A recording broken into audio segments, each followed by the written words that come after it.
সকাল সন্ধ্যা আমাদের বিশ্বাস এবং দলিল সাব্যস্ত রহমতে আলম সাল্লাল্লাহু আলাইহি সাল্লামের দরবারে উম্মতের আমালকে পেশ করা হয়।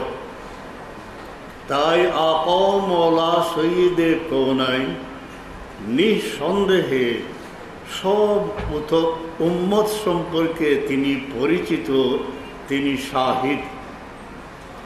আজকের এই মোবারক দিনটিতে আকা মওলার মায়ার মিছিলের সংবাদ অবশ্যই পৌঁছবে।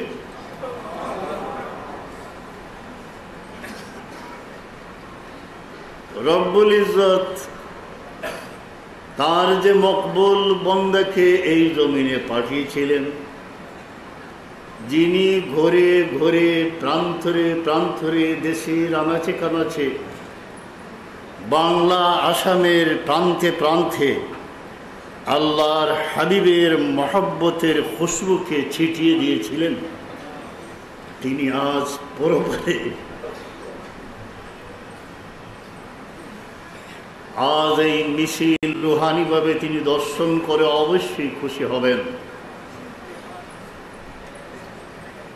যে ওলি আমাদের ঘরে ঘরে সঠিক মায়া বিলিয়ে দিয়েছিলেন, আমাদের 3-4 পুরুষ পর্যন্ত মায়ার বাঁধনে বেঁধেছিলেন, যিনি যাবার বেলায় সৈন্য বক্ষা বালাই হাওরের বুক মায়া দিয়ে ভরে দিয়ে তিনি রুহানিভাবে জীবিত। আমাদের এই কাফেলাকে কেউ বিনষ্ট করতে পারবে না। এই সালারে কারওয়া হে मीरे हिजाज अपना उस नाम से है बाकी आराम जा हमारा। আমাদের রহমতে আলম সাল্লাল্লাহু আলাইহি সাল্লামের সন্নিকটে নিয়ে যাওয়ার জন্য যারা অপচেষ্টা করছে, রহমতে আলম সাল্লাল্লাহু আলাইহি সাল্লাম থেকে আমাদেরকে বিচ্ছিন্ন করার, তাদের বিরুদ্ধে তিনি সুচ্ছার কণ্ঠই ছিলেন না।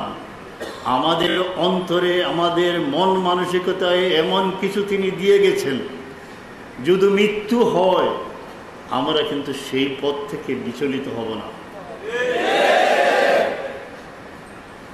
আমাদের আজকের এই মিছিল নুরানি মিছিল, সিরাজাম মুনিরা সাল্লাল্লাহু আলাইহি সাল্লামের মিছিল, রহমতে আলম রহমতুল্লিল আলামিন সাল্লাল্লাহু আলাইহি সাল্লামের মিছিল, বাশীর ও নাজিরাত, পথে অগ্রগামী এতিমদের মিছিল।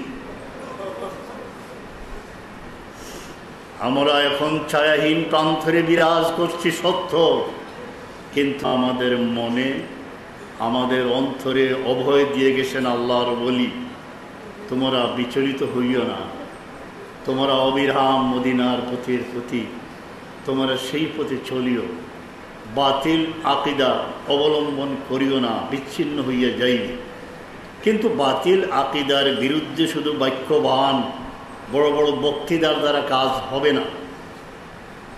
মানুষকে অন্তঃকরণে মানুষকে বুঝিয়ে সুঝিয়ে দিতে হবে যে এই পথ থেকে তোমরা বিচ্ছিন্ন হইও না। আল্লাহর দরবারে দোয়া করো, মাআল্লাযীনা আন'আমতা আলাইহিম মিনান নাবিয়্যিনা ওয়াস সিদ্দীকিনা ওয়াস শুহাদা'i ওয়াস সালিহিন। এই আয়োজন যারা করেছেন, আল্লাহ যেন দুনিয়া আখিরাতে তাদের কামিয়াব করে। হযরত সাহেব কিবলা রহমতুল্লাহ আলাইহি চলে যাওয়ার পর মনে একটু দুর্বলতা ছিল যে এই কাফেলা কি ক্ষান্ত হয়ে যাবে, পরিশ্রান্ত হয়ে যাবে। না না, দেখছি অবিরাম গতিতে তারা পাক মদিনার পথে অগ্রগামী হচ্ছে।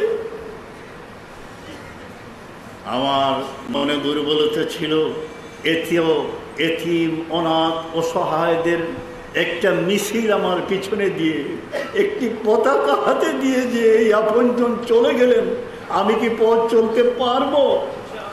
আলহামদুলিল্লাহ, তিনি যে অগণিত এতিম অনাথ বিধবা অন্ধ আথুরদের রাহবর ছিলেন, তারা পথ চলছে, তাহার দোয়ায় কোনো অসুবিধা হচ্ছে না। আপনারা শান্তিতে সেই নোরানি কাফেলাকে নিয়ে হজরতে শাহজালাল সুলতানের সিলেট রহমতুল্লাহ আলাইহির এই পবিত্র শহর প্রদক্ষিণ করবেন। হজরত শাহজালাল রুহানিভাবে আনন্দিত হবেন যে আজ একটি কাফেলা আমার এই শহর অতিক্রম করছে, যারা আল্লাহর হাবিবের প্রেমিক। এই পবিত্র শহরে আপনারা যখন প্রদক্ষিণ করবেন, তখন উস্কানিমূলক কোনো বক্তৃতা বা কোনো মিছিলে কোনো শব্দ না বলেই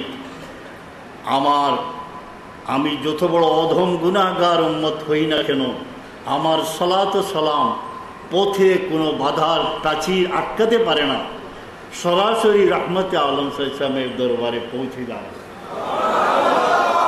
এই এতিম কাফেলার সালাত ও সালাম নির্বিঘ্নে মদিনায় আজ এক আলোড়ন সৃষ্টি করবে। হয়তো প্রিয় নবী জিজ্ঞেস করবেন, এই কাফেলা কার? কোনো আপনজন যারা রুহানি জগতে বিরাজ করছেন তারা বলতে পারেন যে ইয়া রাসূলুল্লাহ, আপনার এক আশিক যিনি ইশকের চিহ্ন নিয়ে পরপারে পাড়ি দিয়েছেন, তারই কাফেলা আজ চলছে পবিত্র সিংহেশ্বর।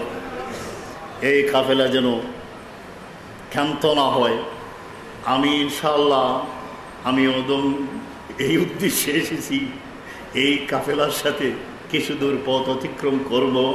আমাদের বাড়িতে সাহেব কিবলার কবর শরীফের নিকটে আগামী 7 তারিখ পর্যন্ত মহফিল চালু থাকবে, তার দায়িত্ব আমার উপরে। তাই আমি সব মহফিলে শেষ পর্যন্ত আপনাদের সাথে যোগদান করতে পারবো না। কিছু দূর মিছিলে অগ্রসর হয়ে তারপর আমি আমার গন্তব্যস্থলে আমার ওয়ালিদ মুহতারামের মাজার শরীফের পাশে আবার আমি চলে যাব।